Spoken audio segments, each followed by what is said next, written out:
Como ya habrá quedado claro para todo el mundo, antes de ser una empresa dedicada a brindar entretenimiento deportivo, o cualquier otra cosa que se nos pueda ocurrir, la WWE es un negocio, y como tal espera que sus elementos, sobre todo sus empleados, cumplan con sus pautas que aseguren mantener una buena reputación y servir a los demás intereses de la misma, con la particularidad de lo contradictorio que esto ha llegado a ser en varias ocasiones concretas, en lo que las mismas cabecillas de la empresa se han encargado de irrespetar la propia ética que tiende, o dice demandar, y entre estas, podríamos destacar ciertos casos en que la compañía ha decidido prescindir de los servicios de algunos de sus trabajadores, por razones que terminan desconcertando a casi cualquiera que las conozca. Sea por políticas internas un poco excéntricas, errores tontos, o situaciones muy particulares que mientras en algunas ocasiones son más justificadas, en otras saben rozar lo absurdo, el día de hoy veremos los casos de algunos luchadores que han sido despedidos de la Gran E, y que por lo inusual de las razones tras estos, merecen ser rememorados. Les saluda una vez más Rockster 0112, y así, damos inicio a este video.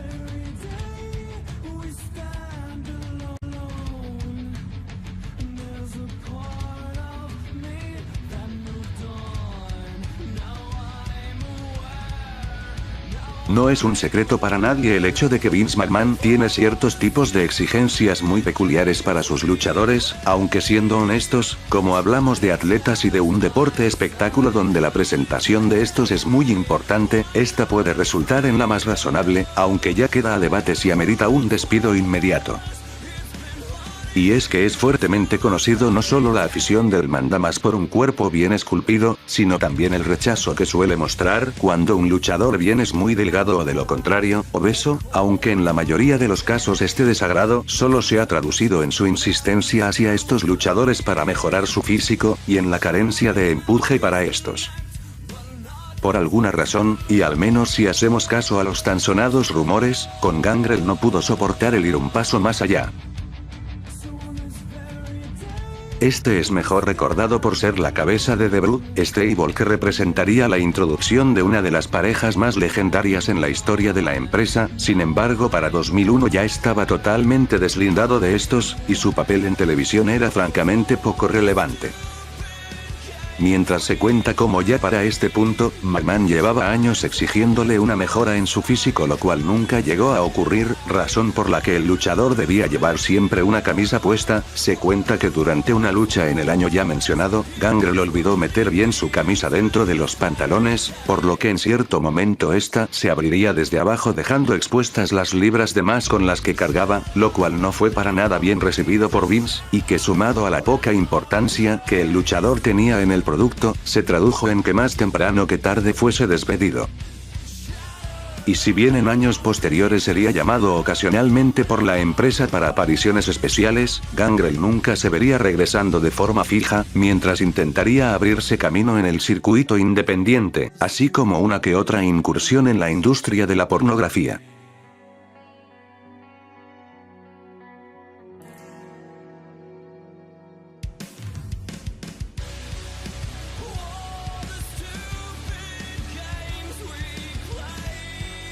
Actualmente y ya desde hace años, Daniel Bryan es uno de los luchadores más populares y queridos a nivel mundial, luego de lograr un impredecible legado en poco más de 4 años y poner de cabeza a la industria, y su regreso a los cuadriláteros, pese a todo pronóstico, fácilmente resalta como el momento más emotivo en lo que va del año.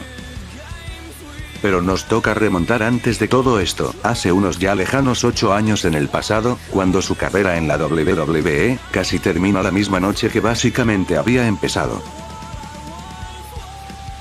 En el episodio de Raw del 7 de junio de 2010, sucedió uno de los momentos más impactantes en la historia del programa, cuando durante la lucha estelar disputada entre John Cena y CM Punk, los 8 novatos de la primera temporada de la recién creada NXT, entre los cuales Bryan estaba incluido, invadirían el show y atacarían salvajemente a los dos luchadores, al referee, y a gran parte del personal del ringside, además de destrozar toda el área. Entre estos ataques, uno de los momentos más remarcados que pronto se convertiría en infame sería Bryan arremetiendo contra el anunciador Justin Roberts y ahorcándolo con su propia corbata, además de escupirle en la cara a Cena, lo cual eran dos acciones que no estaban supuestas previamente a pasar, aunque en un principio y siendo que ni Roberts ni John le dieron importancia al asunto, incluso apoyando estas acciones como algo necesario para vender la brutalidad de forma más cruda, los directivos de la empresa parecieron estar conformes. Desafortunadamente, parece que algunos patrocinadores y accionistas importantes no opinaban lo mismo, considerando que específicamente la asfixia al anunciador había cruzado la línea de lo que un programa de clasificación PG debe mostrar, y ejercieron presión a la compañía, la cual, para mantenerlos tranquilos, despidieron a Daniel pocos días luego de lo ocurrido. Es algo curioso revisar este caso de forma detenida, pues todo indica que los directivos no solo no tenían la más mínima intención de despedir a Bryan, quizás ya conscientes del buen elemento que este podía significar a largo plazo para su producto, sino que la razón por la que lo hicieron de todas formas aparenta ser solo una estrategia para tranquilizar a los patrocinadores enojados, y recontratarlo tan pronto como la situación quedara resuelta. De esta forma en SummerSlam el joven luchador haría un regreso sorpresa para unirse al equipo Raw en contra de sus alguna vez camaradas los Nexus, y como se dice, el resto es historia.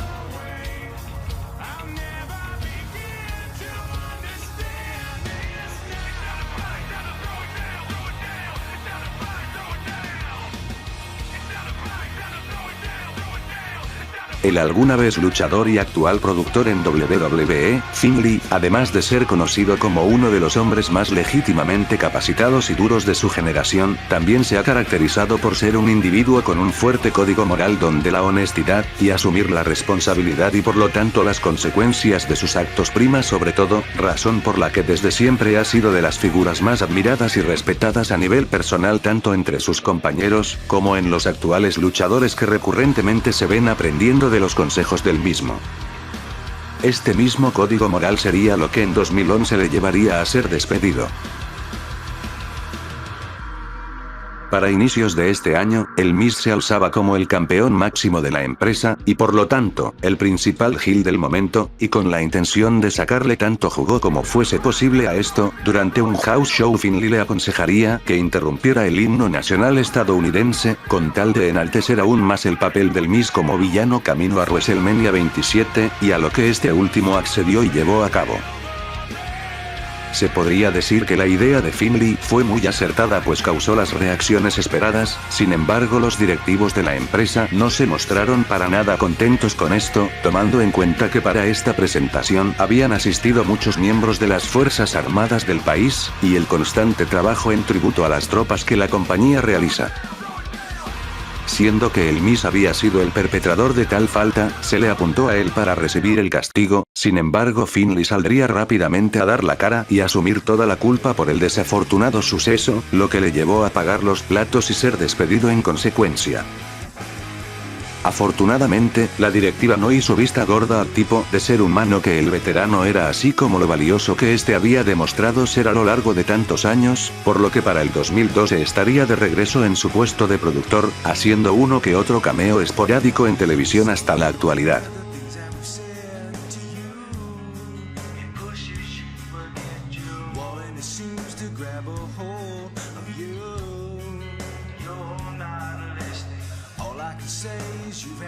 Para el que esté un poco familiarizado con Paul London, sabrá que no solo es uno de los tipos más optimistas y agradables con el que el negocio ha contado estas últimas 2 décadas, sino también alguien que conserva la antigua mentalidad del luchador independiente, donde toma la lucha libre más como un trabajo para divertirse, que como un negocio. Ya sea durante el espectáculo o fuera de este, siempre se le ha notado como un tipo relajado y con mucho encanto, por lo que se le ha definido como un face natural capaz de ganarse el afecto de los demás de forma bastante eficiente. Una persona con la que estos encantos no surtirían efecto, sin embargo, sería Vince McMahon. Esta historia nos traslada al episodio de Raw del 11 de junio, donde al final del programa se llevaba a cabo el infame segmento en el que Vince se retiraba de la arena frente a las expresiones sombrías del elenco luchístico, para proceder a entrar en su limusina, que explotaría al momento en que cerrara la puerta. Como ya todos sabrán a este punto, este sería el comienzo de un ángulo que se extendería por meses en el que se investigaría al supuesto asesino de McMahon mientras también se buscaba un heredero para la empresa. Sin embargo, al lunes siguiente sería detenida abruptamente debido a lo ocurrido con Chris Benoit y su familia. Hasta aquí, poco o nada tiene que ver London, pues su protagonismo no fue mucho mayor y, la verdad, lo que nos trae aquí es lo que se considera como uno de los candidatos más fuertes al despido más absurdo en la empresa. De regreso al final de Raw del 11 de junio, mientras Vince salía del coliseo frente a la mirada solemne de sus luchadores, Paul descuadraba de todo ese ambiente, mirando fijamente al jefe y mostrando la sonrisa más grande a la que pudo aspirar, y pronto resultaría obvio lo lejos que estaba esta expresión de lo que McMahon esperaba. Y si bien la verdad es que el luchador no sería liberado de inmediato, luego de este hecho de repente se vio cayendo estrepitosamente en la cartelera, perdiendo cada vez más combates, siendo relegado a los programas de menor relevancia, y finalmente siendo despedido en noviembre del siguiente año. Poco después de su salida, el luchador hablaría al respecto, declarando que no tenía la más mínima idea de lo que debía hacer durante aquel segmento, ya que se le informó a último segundo y no se le explicó cómo actuar, por lo que escogió la expresión que le pareció más adecuada. London explicó que fue reprendido luego de este error, y sería castigado en varias ocasiones a raíz de esto.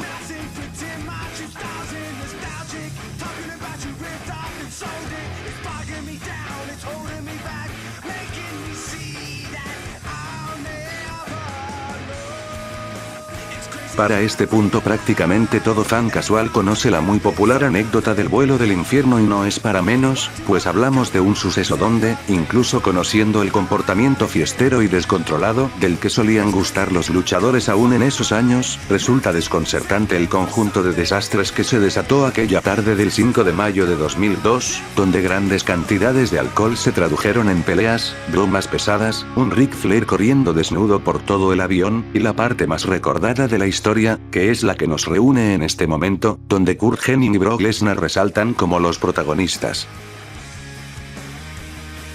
Lo cierto es que el ya veterano luchador Mr. Perfect, y el entonces novato y joven promesa Lesnar, ya venían arrastrando una buena amistad de años, siendo que fue el mismo Hennig quien ayudó a Brock a prepararse para entrar en el negocio de la lucha libre profesional, además de recomendarlo a los directivos de la WWE para su contratación. Sin embargo, también era muy conocido los problemas que Kurt tenía con el alcohol, y que su comportamiento bajo la influencia del mismo no era muy ejemplar que digamos.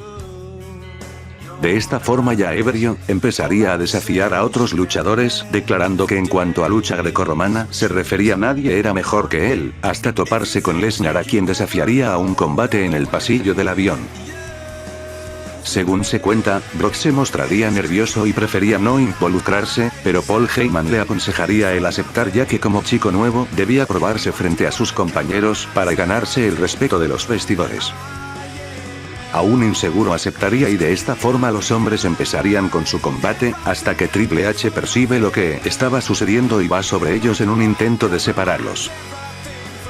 Aparentemente, es en este momento cuando los tres hombres acaban estrellándose contra la puerta del avión, causando una seria abolladura sobre esta, que aún así soportó las más de 800 libras totales de circunferencia que vio sobre sí, y que en caso de haber cedido frente a estas, pues, resulta innecesario hablar sobre la enorme tragedia que hubiese llegado a continuación.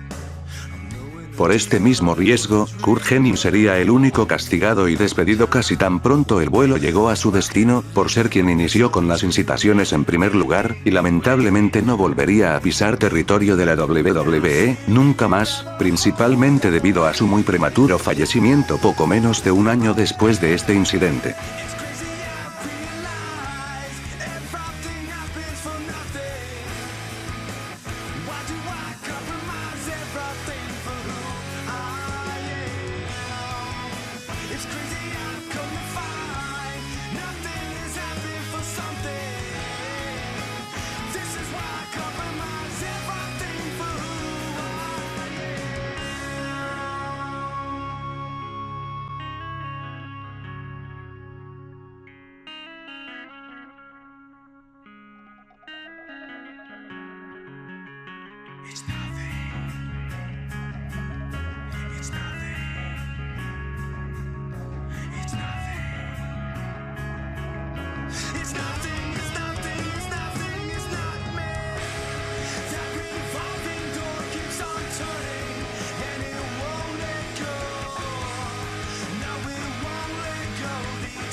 En su desesperada búsqueda por recuperar un poco de la vibra que se había perdido desde el fin de la era Actitud, los directivos llamarían para el ascenso de un talento de desarrollo llamado Mark Copani, quien era un américo-italiano, pero que a partir de aquel momento debía encarnar a Mohamed Hassan, un estadounidense de origen árabe que criticaba duramente a su país adoptivo por la discriminación que existía hacia las personas de origen musulmán luego de los atentados del 11 de septiembre, desempeñando como villano, dando vida a uno de los caracteres más controvertidos, y si se me permite aportar mi opinión, siendo también uno de los personajes con el concepto más inteligente e interesante de los incontables que han pasado por la empresa. Debido a su mordaz y constante crítica a los prejuicios que los estadounidenses atribuían a su gente, además de una habilidad verbal muy pulida por parte de su intérprete, lo que en realidad era su punto más fuerte, en cuestión de pocos meses se convirtió en uno de los heels más odiados y a la vez llamativos de toda la empresa, por lo que la directiva lo vio como una estrella prometedora a estelarizar su programación. Un dato muy importante que es necesario tomar en cuenta respecto a Hassan, es que en un principio y debido a la naturaleza del concepto de su personaje, este solo atacaba de forma agresiva la discriminación contra los musulmanes, mientras a la vez no simpatizaba en lo absoluto con el terrorismo, y es aquí cuando su caso se vuelve más doloroso, pues recordamos que estamos hablando de WWE, donde sin importar que tengas a un personaje con el potencial que Mohamed tenía, en un momento u otro terminarán flanderizándolo, y así sucede aquí, dejando al luchador caer en el estereotipo más negativo que se tiene sobre los musulmanes, irónicamente cuando se supone que la intención de este era combatir esos mismos estereotipos. El ejemplo más claro de esto nos remontaría al segmento que condenó tanto al personaje, como al trabajo y a la carrera del luchador, cuando durante el episodio de SmackDown grabado el 5 de julio del 2005 junto a varios hombres vestidos de traje de pasamontañas atacaron al Undertaker, haciendo a su vez referencias a estar asociados con grupos islámicos extremistas, que resultaron tan sutil como un puñetazo en la cara. La situación explotó 2 días después, cuando Londres sufrió un ataque terrorista de manos de Al-Qaeda donde 56 personas acabaron muertas, y otras 700 heridas. Al día siguiente, el episodio de SmackDown sería transmitido y mostrado a todo el mundo, que en aquel momento estaba paralizado por la tragedia que acababa de ocurrir y donde, como se podría esperar, un segmento haciendo apología al terrorismo no iba a caer nada bien. En este momento, resultó obvio que la mera existencia de Mohamed Hassan había llegado a su fin. Sin embargo, la empresa no se limitaría a solo darle borrón al personaje, sino que en vez de empaquetar a Copani mientras se le creaba un nuevo carácter, debido a presiones por parte de la cadena televisiva en la que se transmitía la marca azul, decidieron limpiarse las manos y de lleno prescindir de los servicios de Mark Copani, quien solo era culpable de haber hecho bien su trabajo tal como la empresa se lo ordenó, mencionando nuevamente que además fueron los directivos quienes ordenaron que Hassan diera esos tintes extremistas a su actuación, cuando se supone que su ideología se encargaba de combatir todo esto. Es cierto que es imposible predecir las cosas que van a pasar en el mundo y cuándo van a pasar, sin embargo tampoco se puede ignorar que si la WWE hubiese mantenido a Mohamed Hassan con sus ideales originales y no lo hubiesen convertido en un estereotipo con patas de la percepción que se tiene para con los musulmanes, seguramente no hubiera habido ningún inconveniente en el camino del mismo para solidificarse como una superestrella. Si el video te gustó, no olvides dar pulgar arriba y suscribirte en caso de no haberlo hecho aún. También puedes seguirme tanto por mi página de Facebook como por Twitter, cuyos links estarán en la descripción. Les habló Rockster 0112. Nos vemos muy pronto.